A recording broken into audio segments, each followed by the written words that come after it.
मुख्तलिफ शहरों से रिएक्शंस भी आ रहा है और जाहिर है अवाम में बड़ा गमो गुस्सा पाया जा रहा है। अब हुकूमत इस गमो गुस्से को कैसे हैंडल करेगी या हुकूमत सर्वाइव कैसे करेगी, ये बड़ा अहम सवाल है। हमारे नुमाइंदगान मुख्तलिफ शहरों से हमारे साथ मौजूद है। इस्लामाबाद से हमें ज्वाइन कर रहे हैं नुमाइंदा जियो न्यूज़ अयाज अकबर यूसुफजई और पेशावर से हमें ज्वाइन कर रही हैं नादिया सबूई। अयाज, पहले आपकी जानिब आएंगे। रात गए होता है और सुबह इम्प्लीमेंटेशन, क्योंकि रात 12 बजे से इत्तलाक तो शुरू हो गया था। इस्लामाबाद के शहरी क्या सोच रहे हैं, क्या कह रहे हैं? एक तो बहुत बड़ा डिजास्टर है, बहुत बड़ा बम जो है फटा है इस वक्त अवाम के ऊपर। एज फार एज इस्लामाबाद के जो लोग हैं, कुछ इबहम उनके जहन में था या कुछ डाउट्स थे, लेकिन दिन में कुछ टीवी चैनल्स ने खबरें चलाई कि शायद वज़ीर आज़म ने ये असम्बली मुस्तरद कर दी, क्योंकि हमें अंदाजा था कि इस असम्बली को बढ़ना है, लिहाजा हमने ये खबर नहीं दी। और अच्छा ही हुआ कि नहीं दी, क्योंकि उसके बाद एक पैनिक क्रिएट होता है और पंपों के ऊपर लाइनें लग जाती हैं और चौक हो जाता है सब कुछ।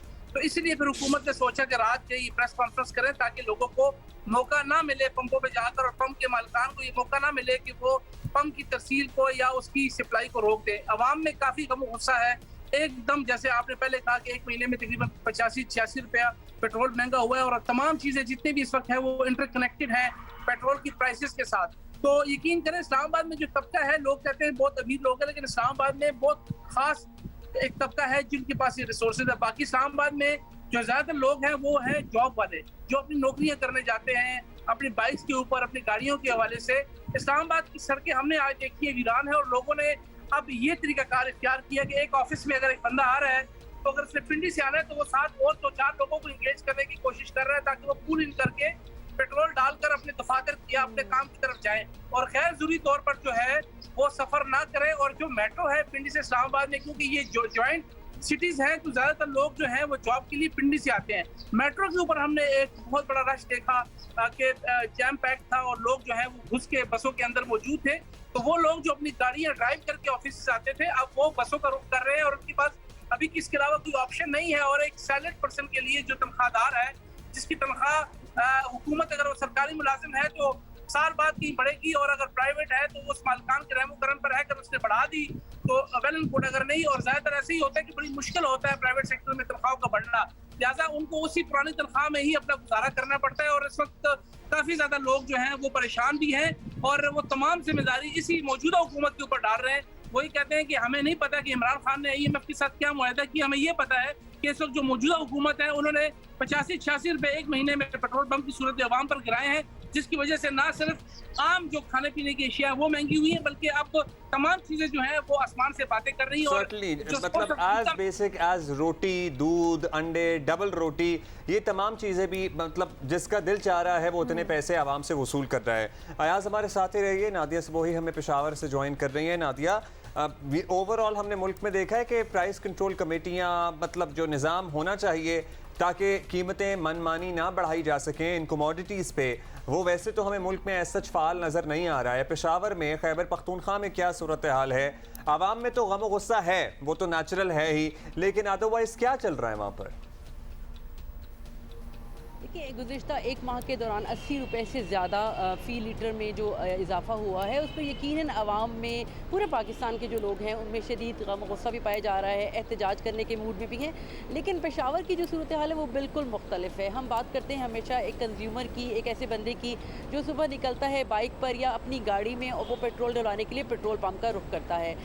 चूँकि पेट्रोल की कीमत में रात में इजाफा हुआ है, 24 रुपये का जो फ़ी लीटर इजाफा देखा गया है, तो उसके बाद ये था कि पंपों पर जो पहली दफ़ा हुआ था या दूसरी दफ़ा तो पंपों पर बड़ा रश था, लेकिन पेशावर में सूरत हाल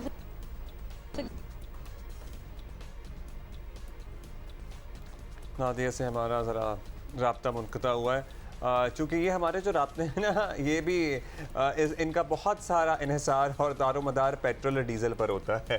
सो वो भी होते हैं मसाइल। सो इसलिए ज़िंदगी में अक्रॉस द बोर्ड सबके लिए मसाइल में इजाफा हुआ है। लेकिन सबसे ज़्यादा मसला अब्दुल्ला मिडिल क्लास तबके के लिए है। अब गाड़ियाँ तो मौजूद हैं, लेकिन गाड़ियाँ घर से निकालने की हिम्मत नहीं हो पा रही है क्योंकि पेट्रोल और डीजल। अच्छा, नादिया आ गई हैं जी। नादिया, हमारा ज़रा राब्ता डिस्कनेक्ट हुआ था, कंटिन्यू कीजिएगा। जी बिल्कुल, पेशावर की मैं बात कर रही थी कि पेशावर के अवाम में भी यकीनन 24 रुपए जो फ़ी लीटर पेट्रोल की कीमत में इजाफा हुआ, उस पर गुस्सा तो है। तो हम उससे बढ़कर ये कि हम हमेशा बात करते हैं सार्फिन की, हम एक ऐसे मुलाजमत पेशा शख्स की जो सुबह निकलता है बाइक लेकर या गाड़ी लेकर, और उसकी कोशिश होती है कि वो कम से कम उसके जो खर्चे हैं उसमें एक तो वो कट लगाए और कोशिश करे कि वो अपना जो उसका बजट है उसमें रहे। तो हम इस पेशावर में जो पेट्रोल पंप हैं उन पर पेट्रोल दस्तियाब नहीं, ये सबसे अहम जो चीज़ देखने को मिल रही है कि पेट्रोल पंप मालकान ने पेट्रोल गायब किया हुआ है, और यही वजह है कि रात गई तक जो फैसला हुआ है तो उससे यहाँ के लोगों को बहुत ज़्यादा मुश्किलात का सामना करना पड़ रहा है। लोग पेट्रोल पंप का रुख कर रहे हैं लेकिन उनको मिल रहा है। यहाँ हमारी पेट्रोल पंप मालकान से बात हुई है तो उनका ये कहना है कि हमें भी पेट्रोल महंगा मिल रहा है, इसलिए हम यहाँ पर पेट्रोल अभी तक नहीं लेके आए। लेकिन असल जो सूरत हाल वो यही है कि इन मालकान ने रात को जो पेट्रोल ज़ख़ीरा किया हुआ था या जो इनके पास था, तो वो उनकी कोशिश ये है कि 24 रुपये जो कि फ़ी लीटर इजाफा हुआ है, तो वो आज अब कुछ 12 बजे के बाद जो वो पेट्रोल देना शुरू करेंगे तो एक आम आदमी जो है उसकी मुश्किल। ये तो बड़ी अजीब सी बात है, पहले से परेशान है पे इजाफे का इतलाक तो रात 12 बजे से हो गया, अब पता नहीं किस बात का इंतजार कर रहे हैं पेट्रोल मालिकान। हुआ है कि पिछली दफा तो लाइनें लगी थी, इस बार जो है लेने जा रहे हैं और पेट्रोल नहीं मिल रहा है। बहुत शुक्रिया आपका नादिया, बहुत शुक्रिया अयाज भाई। मसाइल सबके लिए हैं। इंपॉर्टेंट नोट, आप पता है क्या है, हमने ज़रा सब ने मिलकर एक ख़ानदान की तरह, एक कौम की तरह कुछ फ़ैसले करने हैं और ये समझने की भी ज़रूरत है। देखिए, हुक्मरानों को हम बुरा भला कह लें, जो कह लें ठीक है, मगर यही हालात हैं दुनिया के भी और यही हालात हमारे सामने भी हैं। इसके अलावा क्या चारा था पाकिस्तान के पास, ये एक अलहदा बहस है, क्योंकि ये तो हमें पता है कि पाकिस्तान सस्ता पेट्रोल महंगा पेट्रोल खरीद कर सस्ता तो बेच नहीं सकता, ये बात तो तय है। अब वो तयन होना चाहिए कि किसने क्रिमिनल नेग्लिजेंस की, किस तरह से इस कौम को उस दहाने पर पहुँचा दिया कि हमारा जो फॉरेन रिजर्व था वो भी तकरीबन ख़त्म हो गया। मतलब ऐसी सब्सिडी जो हम अफोर्ड नहीं कर सकते थे, वहाँ से मामला शुरू हुआ और इनकी मिसमैनेजमेंट जो आपके सामने है वो भी आपके सामने है। लेकिन हमें अपने तय अपने लेवल पर क्या फ़ैसले करने हैं। एक तो ये कि अपने से जो निचला तबका है ना, चाहे वो आपके घर का स्टाफ हो, चाहे आपके इर्द गिर्द आपके कॉलीग्स हों, जिनको पता है, जिनका आपको पता है कि वो उनकी शायद इतनी सैलरीज नहीं हैं, वो इतना नहीं रोज़गार कमाते, जिनके कारोबार मुतासर हो रहे हैं, आप लोग मतलब जितना कर सकते हैं आप इस दफा ये वो वक्त है जिसमें हमें एक्चुअली एक दूसरे का ख्याल करना है। आप अपना बाहर डाइन आउट अगर महीने में 4 दफा करते हैं तो उसको 2 दफा कर दें और 2 दफा के पैसों में किसी के घर का राशन डलवा दें, को भी आप थोड़ा कंफाइंड करें, किसी के घर का राशन डलवा दें। आप अगर अगर आप 2 एसी चला के बच्चों और माँ बाप अलग-अलग कमरों में सोते हैं तो बच्चों को डालें जमीन पे गद्दों पे और खुद सोएं बेड पे और एक कमरे में एसी चला के सोएं। और you know these are the lifestyle changes that we all have to adopt. और वो जो कारपूल वाली बात अयाज कर रहे थे, अगर आप एक ही इलाके से आ रहे हैं, बिल्कुल ये अच्छी बात है, आप बिल्कुल करें।